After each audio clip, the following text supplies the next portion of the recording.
Study fit with મૌલિક ચૌધરીમાં આપનું હાર્દિક સ્વાગત છે. અચ્છા, ક્યારે એવું બન્યું છે કે પુસ્તક સામે ખુલ્લું પડ્યું હોય પણ મન તો કંઈ હજારો કિલોમીટર દૂર ભટકતું હોય? જો જવાબ હા હોય તો તમે બિલકુલ સાચી જગ્યાએ છો. આજે આપણે મનને કાબૂમાં કરવાની એક એવી પ્રાચીન પણ એટલી જ પાવરફુલ ફોર્મ્યુલા સમજવા જઈ રહ્યા છીએ. આ એ સવાલ છે જે લગભગ દરેક સ્ટુડન્ટને થતો હોય છે કે મન એક જગ્યાએ ટકતું જ નથી, ખરું ને? એક સેકન્ડ માટે પુસ્તકમાં ધ્યાન હોય તો બીજી જ સેકન્ડે ફોનની રિંગટોન, પછી તો સોશિયલ મીડિયાની દુનિયા ખુલ્લી જાય અને અચાનક એવા વિચારો આવવા માંડે જેનો કોઈ મતલબ જ ના હોય. આવી હાલતમાં ફોકસ કરવું તો જાણે પહાડ ચડવા જેવું જ લાગે ને. આ સીન તો લગભગ બધાને ઓળખીતો લાગશે. ક્લાસરૂમમાં ટીચર ભણાવતા હોય પણ આપણું મન તો ક્યાંક યુટ્યુબના કોઈ વિડીયોમાં કે પછી કોઈ ગેમિંગની દુનિયામાં ખોવાયેલું હોય છે. અને ઘરે જ્યારે ભણવા બેસીએ ત્યારે 5 જ મિનિટમાં તો ફોન હાથમાં આવી જાય છે. પુસ્તક ભલે સામે પડ્યું હોય પણ મન તો ક્યાંક ગ્રુપ ચેટમાં અને સોશિયલ મીડિયાની દુનિયામાં જ ભટકતું રહે છે. તો આ ભટકેલા મનને પાટા પર લાવવા માટે આપણે આ 5 સ્ટેપ્સની એક સફર કરીશું. આપણે ભટકતા મનથી શરૂ કરીને કૃષ્ણના ફોકસ ફોર્મ્યુલા, પરિણામોથી મુક્તિ, આપણું ડેલી બ્લૂપ્રિન્ટ અને છેલ્લે માર્ક્સથી પણ આગળની સફળતા શું છે એ સમજીશું. ચાલો શરૂ કરીએ. ચાલો પહેલા સ્ટેપથી શરૂ કરીએ. સમસ્યાને ઓળખવી. સૌથી પહેલાં એ સમજવું ખૂબ જરૂરી છે કે આ કોઈની પર્સનલ નિષ્ફળતા નથી. આ તો આજના જમાનામાં દરેક સ્ટુડન્ટની એક રિયલ પ્રોબ્લેમ છે. ભગવદ્ ગીતામાં અર્જુન જેવા મહાન યોદ્ધા પણ આ જ સમસ્યા લઈને શ્રીકૃષ્ણ પાસે જાય છે. એ કહે છે, હે કૃષ્ણ, આ મન તો પવન જેવું ચંચળ છે, એને કાબૂમાં કરવું તો જાણે હવાને મુઠ્ઠીમાં બાંધવા જેવું અઘરું છે. હવે વિચારો, જો અર્જુન જેવા યોદ્ધાને આટલો સંઘર્ષ થતો હોય તો આપણે તો સામાન્ય સ્ટુડન્ટ્સ છીએ. પણ સારી વાત એ છે કે કૃષ્ણનો જવાબ આપણને આશા આપે છે.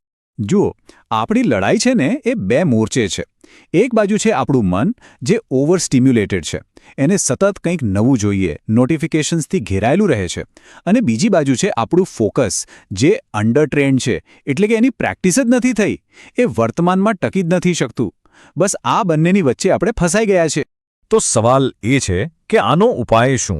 વેલ, શ્રી કૃષ્ણે અર્જુનને જે રસ્તો બતાવ્યો હતો એ જ રસ્તો આજે આપણા માટે પણ એટલો જ કામનો છે. ચાલો એને બરાબર સમજીએ. અને આ રહ્યો એ ઉપાય. એકદમ સિમ્પલ પણ ખૂબ જ પાવરફુલ.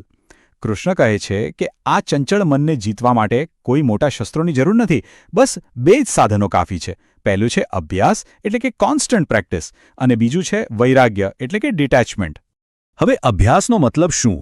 એનો મતલબ એ નથી કે મન સાથે જબરદસ્તી કરવાની કે લડાઈ કરવાની. ના, અભ્યાસ એટલે જ્યારે પણ મન ભટકી જાય ત્યારે એને ખૂબ જ પ્રેમથી અને ધીરજથી પાછું ભણવામાં લગાવી દેવું. બસ આટલું જ. તો આ અભ્યાસને પ્રેક્ટિકલી કેવી રીતે કરી શકાય? એના માટે આ 3 સિમ્પલ ટેકનિક્સ છે.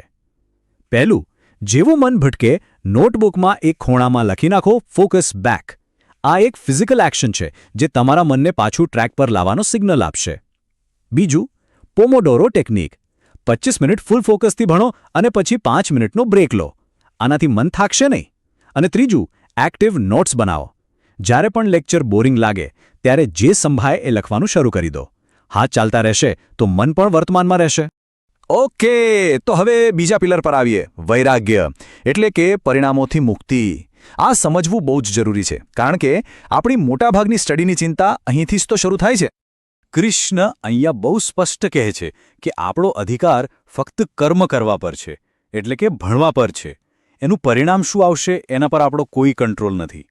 અને સાચું કહું તો જે ઘડીએ આપણે પરિણામની ચિંતા છોડી દઈએ છીએ એ જ ઘડીએ ભણવાની પ્રોસેસ એકદમ સહેલી અને મજાની બની જાય છે. જરા વિચારો કે તમે માર્ક્સના ટેન્શન વગર ફક્ત વિષયને સમજવાની મજા માટે ભણી રહ્યા છો, ત્યારે શું થશે? એન્ઝાઇટી એટલે કે ચિંતાનું વાદળ આપોઆપ હટી જશે અને ફોકસનો સૂરજ ઉગી નીકળશે. કારણ કે સાચી સફળતા માર્ક્સમાં નથી પણ નોલેજને પોતાની અંદર ઉતારવામાં છે. ચાલો તો હવે આ બધી વાતોને ભેગી કરીને એક ડેલી પ્લાન બનાવીએ. આને એક યોદ્ધાની જેમ પોતાના મનને ટ્રેન કરવાની યોજના સમજી લો. તો આ રહ્યો આપણો ડેલી બ્લૂપ્રિન્ટ. ફક્ત આ 4 સ્ટેપ્સ છે. પહેલો, ભણવા બેસો એ પહેલાં ખાલી 2 મિનિટ ઊંડા શ્વાસ લો અને છોડો. આ એક માઇન્ડ રીસેટ જેવું કામ કરશે. બીજું, તમારો એક સિક્રેટ સ્ટડી ઝોન બનાવો. ટેબલ પર ફક્ત પુસ્તક અને પેન. ફોન તો બીજા રૂમમાં જ હોવો જોઈએ. કોઈ ડિસ્ટ્રેક્શન નહીં. ત્રીજું, એક ડિસ્ટ્રેક્શન જર્નલ રાખો. ભણતી વખતે કોઈ પણ ફાલતુ વિચાર આવે તો એને એમાં ટપકાવી લો અને મનને કહો આપણે આના પર પછી વાત કરીશું. અને ચોથું, રાત્રે સૂતા પહેલાં 5 મિનિટ માટે વિચારો, આજે ફોકસ ક્યાં તૂટ્યું, કાલે હું એને કેવી રીતે સુધારી શકું. બસ આ નાની નાની આદતો જ મોટું પરિવર્તન લાવશે. અને હવે આપણે છેલ્લા અને સૌથી મહત્વના પોઈન્ટ પર આવીએ. રિયલ સક્સેસ એટલે શું? શું એ માર્ક્સ છે? ના. રિયલ સક્સેસ છે સેલ્ફ કંટ્રોલ, એટલે કે આત્મનિયંત્રણ.